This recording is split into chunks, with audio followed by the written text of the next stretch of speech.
हनुमानाची अनेक मंदिरं आपण पाहत असतो, मात्र विदर्भात हनुमानाचं एक असं मंदिर आहे ज्याचं वैशिष्ट्य अगदी वेगळं आहे आणि ते म्हणजे माता अंजनी सोबत हनुमानाची असलेली मूर्ती।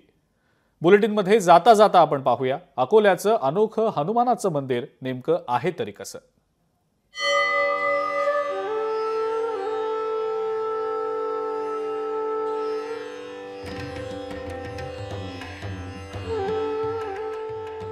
हाकेला धावणारा आणि मनोकामना पूर्ण करणारा हनुमान म्हणून अकोल्यातील तपे हनुमानावर भाविकांची प्रचंड श्रद्धा आहे।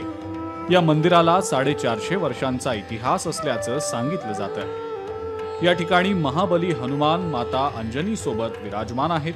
माता अंजनी सोबत विराजमान असलेलं हनुमानाचं हे भारतातील दुसरं मंदिर असल्याचंही सांगितलं जातं। हा मंदिर 450 वर्ष अगोदरचा आहे। इथं मोहता मिल म्हणून होती, त्या मिलले 150 वर्ष झाले होते। त्याच्यामध्ये इथं याचा रेकॉर्ड होता। 450 वर्षापूर्वीचा मंदिर आहे आणि स्वयंभू मंदिर आहे। माता अंजनी सोबत मारुतीची मूर्ती इथं आहे, ते स्वयंभू निघालेली आहे। माता अंजनी सोबत असलेल्या हनुमान मंदिरामध्ये आल्यावर सात्विक अनुभूती आणि ऊर्जा मिळते अशी भाविकांची श्रद्धा आहे।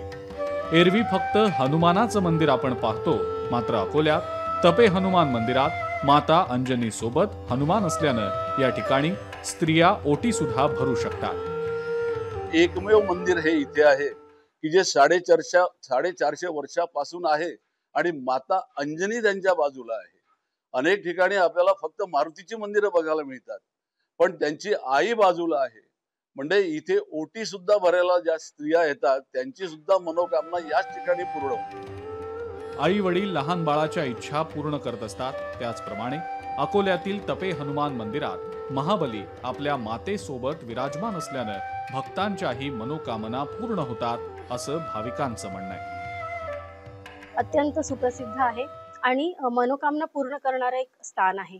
म्हणजे देव म्हटलं की आपली श्रद्धा असतेच, पण आई सोबत असल्यानंतर लेकरू कसं असते की त्याची सगळी इच्छा पूर्ण होतात आणि त्याची इच्छा पूर्ण होत असतात, म्हणून तो इतरांचीही करत असतो। भारतात अनेक हनुमान मंदिरं आहेत आणि त्यांचे भक्तही लाखोंच्या संख्येत आहेत, मात्र माता अंजनी सोबत असलेल्या विदर्भातल्या या एकमेव मंदिराला वेगळंच महत्त्व आहे। त्यामुळेच महाबली हनुमान आणि माता अंजनीच्या दर्शनासाठी वर्षभर भाविकांची इथं मांदियाळी असते।